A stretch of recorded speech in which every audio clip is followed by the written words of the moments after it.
Long before the balance of power in Afghanistan changed swiftly, China had been paving the road for a relationship with the Taliban. On July 28th, China's foreign minister met with high-level Taliban officials in the Chinese city of Tianjin. But actually, in the week before that, President Xi had actually called and spoken to President Ghani and impressed his continued support for the Afghan government.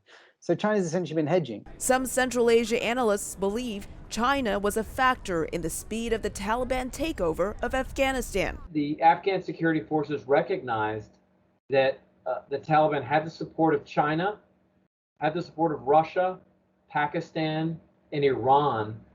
Most of the major countries in the region, probably with the exception of India.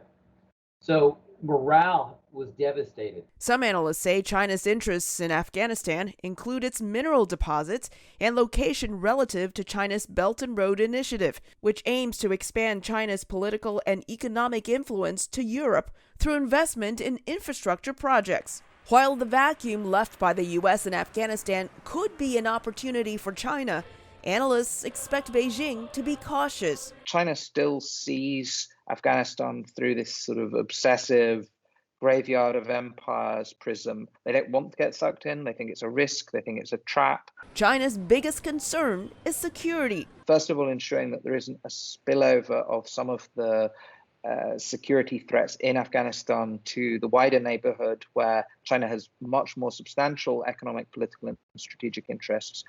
Certainly the case for Central Asia, and particularly, I think, in the case of Pakistan. With Chinese investments in transportation routes through Pakistan, the two countries share a need for stability. First, that Afghan soil should not be used against China. It shares a 50 miles long border with Afghanistan. Politically, China has used the situation in Afghanistan to criticize the U.S. We've seen the U.S. military leave an awful mess of unrest, division, families ruined and orphaned.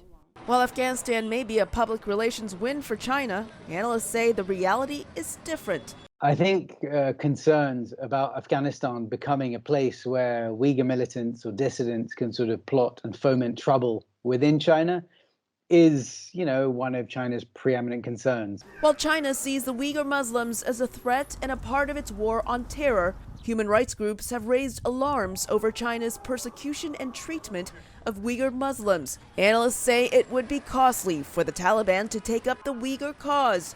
The Taliban may not sympathize with the Uyghurs for another reason: religion. In both places, the role of Islam, how Islam is understood, is very, very different.